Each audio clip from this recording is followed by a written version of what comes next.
ये जो दिमाग है ये राजा है। इसलिए तो मैं आपसे बार बार कहता हूं ध्यान करो। ध्यान करने से पहले आपका खुद का दर्शन होगा, खुद आप। और कल मैंने आपसे एक बात कही कि ज्ञान का एक बड़ा गहरा संबंध है ब्रह्म ज्ञान से। ब्रह्म ज्ञान कोई अलग की चीज नहीं है। जैसे लोग कहते हैं धर्म भैया अलग है, हम बुजुर्ग हो जाएंगे तो धर्म के बारे में समझेंगे। बिल्कुल नहीं। यह ज्ञान और ब्रह्म ज्ञान, ब्रह्म ज्ञान की जो पहली सीढ़ी है वो ज्ञान है,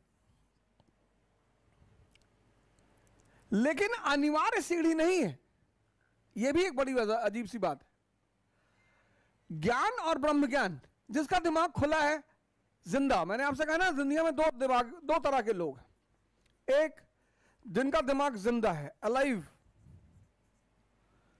ये सब चीज समझते हैं, जानते भले ना हो, समझते सब है।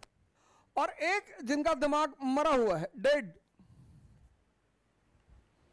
ये हो सकता है बहुत पढ़े लिखे हो, एमएससी हो, बीएससी हो, पीएचडी हो, डॉक्टरेट हो, पर समझते कुछ नहीं हो। ये जो दिमाग है ये राजा है।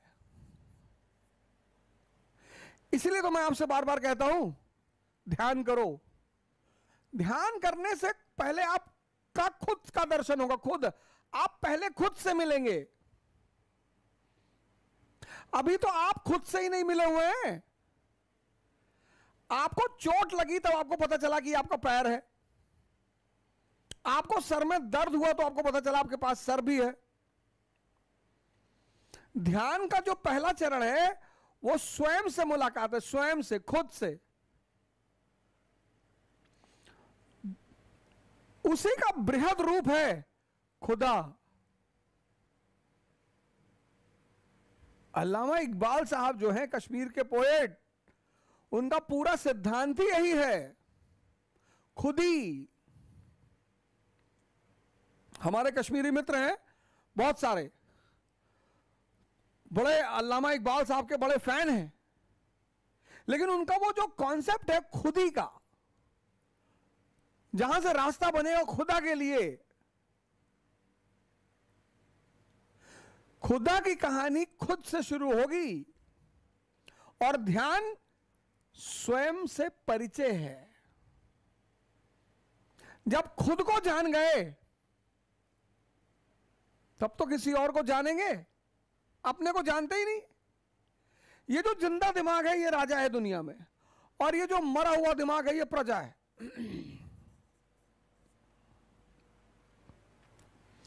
इन दोनों के अलावा एक और दिमाग है, एक और वर्ग है, उसने अपने दिमाग को जीत लिया है। वो पैगंबर हैं, संत हैं, बुद्ध, कबीर, दादू, नानक, रैदास, मोहम्मद, ईसा, ये सब इस ग्रुप में आते हैं। ये दिमाग से बहुत ऊपर चले गए।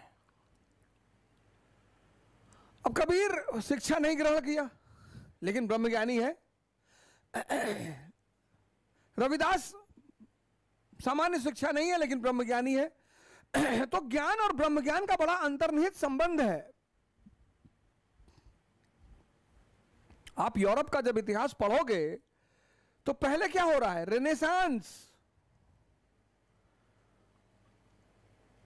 पुनर्जागरण, रीबर्थ, किसका, रैशनलिज्म का।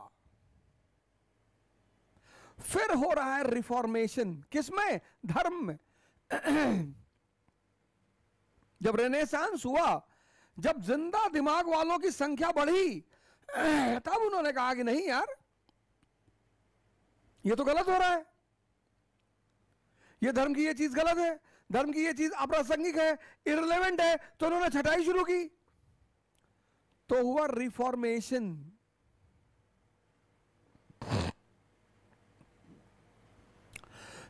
धर्म कहीं भी अलग नहीं है।